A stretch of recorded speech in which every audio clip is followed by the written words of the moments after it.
Assalamualaikum warahmatullahi wabarakatuh. Let me introduce myself. Saya Lucia Handayani, NPM 1911010361 dari kelas K Prodi PAI semester 4. Video ini dibuat untuk memenuhi tugas ujian tengah semester mata kuliah Teknologi Informasi Pembelajaran. Dalam video ini, saya akan menjelaskan sedikit tentang komputer sebagai media pembelajaran, model-model pembelajaran berbasis komputer, serta kekurangan dan kelebihan komputer. Baik, langsung saja kepada komputer sebagai media pembelajaran. Menurut Scrum pada tahun 1977, media adalah teknologi pengantar pesan yang dapat dimanfaatkan untuk keperluan pembelajaran. Namun, ada beberapa hal yang perlu dipertimbangkan dalam memilih media pembelajaran. Yang pertama, ada komponen tujuan. Nah, dalam penggunaan media pembelajaran, dapat diprioritaskan pertama adalah pertimbangan aspek tujuan. Yang kedua, komponen karakteristik media pembelajaran, yang artinya setiap media memiliki karakteristik tertentu, yaitu baik dilihat dari segi kehandalannya, pembuatannya, dan juga penggunaannya. Ketiga, ada komponen kesesuaian. Menurut Suparno pada tahun 1987, ada 5 alasan kenapa kita memilih media dalam kesesuaian ini. Yang pertama, ada berbagai macam media yang mempunyai kemungkinan dapat kita pakai dalam proses pembelajaran. Yang kedua, ada media yang mempunyai kecocokan untuk menyampaikan informasi tertentu. Yang ketiga, ada perbedaan karakteristik media tersebut. Yang keempat, ada perbedaan karakteristik penggunanya. Dan yang kelima, ada perbedaan situasi dan kondisi di mana media tersebut dipergunakan. Selanjutnya, media pembelajaran berbasis TIK. Menurut Arif S. Sadiman pada tahun 1996, pada bukunya halaman 83, ditinjau dari proses kesiapan pengelolaannya, media dibagi menjadi 2, yaitu media yang tinggal dipakai atau dimanfaatkan saja oleh guru, yang artinya media ini sudah ada yang memproduksi. Dan yang kedua adalah media yang secara sengaja dirancang khusus oleh guru untuk proses pembelajaran tertentu. Nah, kamu pakai yang mana? Berlanjut kepada e-learning, pembelajaran berbasis web atau internet. Tahu nggak sih kepanjangan dari internet? Internet adalah interconnection and networking, atau jaringan informasi secara global, yang pertama kali diluncurkan oleh J.C.R. Licklider dari MIT pada bulan Agustus tahun 1962. Pemanfaatan internet sendiri sebagai media pembelajaran mengondisikan siswa untuk belajar mandiri dan lebih independen. Sedangkan menurut Cobain pada tahun 1997, para siswa dapat mengakses secara online dari berbagai macam sumber, dari berbagai perpustakaan, museum, database, untuk mendapatkan sumber primer tentang berbagai peristiwa sejarah, biografi, rekaman, laporan, dan bahkan data statistik. Sedangkan menurut Gordinet pada tahun 1995, informasi yang diberikan server komputer itu dapat berasal dari commercial business atau yang biasa kita kenal dengan .gov, government.gov, non-profit organization.org, educational institution.edu, dan yang terakhir ada Artistics Cultural Groups atau .arts. Nah, alat yang ditemukan oleh J.C.R. Licklider ini memiliki kelebihan loh. Di antaranya, mampu melakukan operasi perhitungan rumit, kemudian mampu mempersingkat waktu pengerjaan sebuah proyek dan dokumen, mampu meningkatkan efisiensi dan performa kerja. Di samping kelebihan, komputer juga memiliki kekurangan. Di antaranya tergantung pada penggunaan daya listrik, instalasinya yang sedikit rumit, kemudian tidak bisa dibawa kemana-mana, dan jenis komputer yang digunakan sesuai dan berdasarkan fungsi serta ukurannya masing-masing. Berlanjut kepada penggunaan jaringan komputer untuk proses pembelajaran. Nah, sepertinya kita pengguna internet semua ya. Jadi, komputer atau internet memberikan pemanfaatan bagi pemakainya untuk melakukan komunikasi secara langsung dengan pemakai yang lainnya. Nah, jaringan komputer ini dirancang sedemikian rupa agar dosen dapat berkomunikasi dengan para mahasiswa yang lain. Nah, interaksi pembelajaran dengan menggunakan komputer ini tidak hanya saja dapat secara individual. Pemanfaatan jaringan komputer dalam sistem pembelajaran jarak jauh atau yang biasa dikenal dengan istilah Computer Conferencing System or CCS. Biasanya sistem ini dilakukan melalui surat elektronik atau email.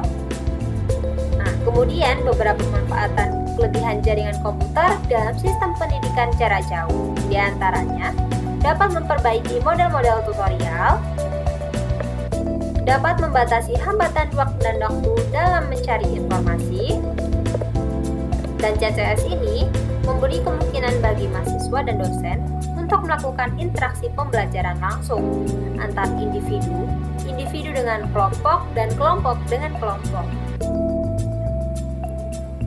Berlanjut kepada model-model pembelajaran berbasis komputer. Sudah sampai model-model ya kita. Nah, apa saja sih model-modelnya? Yang pertama ada model drills, yaitu suatu model dalam pembelajaran dengan jalan melatih siswa terhadap bahan pelajaran yang sudah diberikan. Nah, melalui model drills ini akan ditanamkan kebiasaan tertentu dalam bentuk latihan. Dengan latihan yang terus-menerus, maka akan tertanam kebiasaan yang dapat menambah kecepatan, ketepatan, kesempurnaan untuk melakukan sesuatu pada tempatnya. Berlanjut kepada flowchart model drills yang berisi tentang simbol-simbol dan grafis untuk menunjukkan arah dan kegiatan dan rata-rata yang dimiliki program sebagai suatu proses eksekusi. Nah, simbol-simbol flowchart ini memiliki arti tertentu yang telah dibakukan secara internasional, sehingga flowchart dapat dibaca oleh semua programmer dan dapat diimplementasikan ke dalam program dengan menggunakan bahasa yang dikuasainya.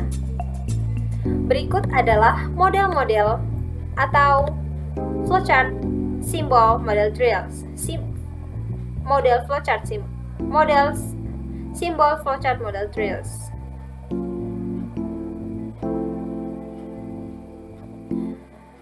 Yang ini atau bisa kita sebut dengan lonjong, yang berarti tentang start dan finish atau axis. Kemudian simbol yang selanjutnya ini yang artinya pengambilan keputusan atas beberapa pilihan. Selanjutnya ada ini atau interaksi antara input dan output. Dan yang terakhir, persegi panjang ini yang artinya adalah proses pengambilan informasi. Baik, sudah mengerti ya tentang simbol-simbolnya? Kalau sudah, kita akan berlanjut kepada model tutorial. Nah, model tutorial ini yaitu kegiatan belajar berbasis komputer atau CBI yang merupakan istilah tentang kegiatan belajar komputer baik sebagian maupun keseluruhan. Nah, ada beberapa sub dalam model tutorial ini. Yang pertama ada konsep pembelajaran tutorial, dan yang kedua ada flowchart model tutorial. Selanjutnya model simulasi.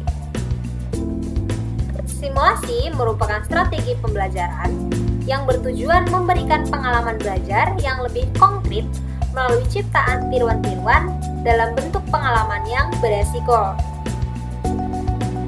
Nah, sub-sub di antara model simulasi diantaranya flowchart model simulasi, langkah-langkah produksi model simulasi, seperti rencana pelaksanaan pembelajaran atau RPP, kemudian perencanaan program PBK, simulasi atau GBP-PBK yang meliputi pendahuluan, tujuan atau indikator, pengalaman belajar, treatment, dan storyboard. Dan yang terakhir ada flowchart PBK model simulasi.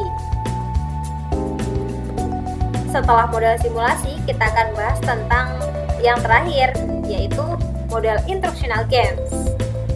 Model instructional games ini adalah salah satu bentuk metode dalam pembelajaran berbasis komputer yang memiliki tujuan memberikan fasilitas belajar untuk menambah kemampuan siswa melalui bentuk permainan yang mendidik.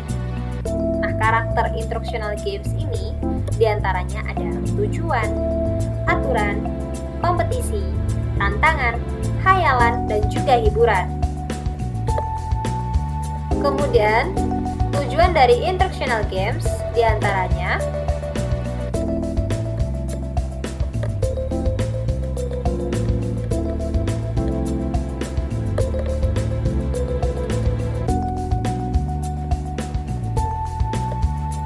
permainan juga dapat digunakan dalam proses pembelajaran, dapat digunakan untuk memperoleh beragam informasi seperti fakta, prinsip, proses, struktur, dan juga sistem yang dinamis. Yang ketiga ada komponen instructional games. Komponen instructional games ada 3, diantaranya pendahuluan atau introduction, bentuk instructional games atau body of instructional games, dan yang terakhir ada penutup or closing. Dan yang keempat ada flowchart model instructional games.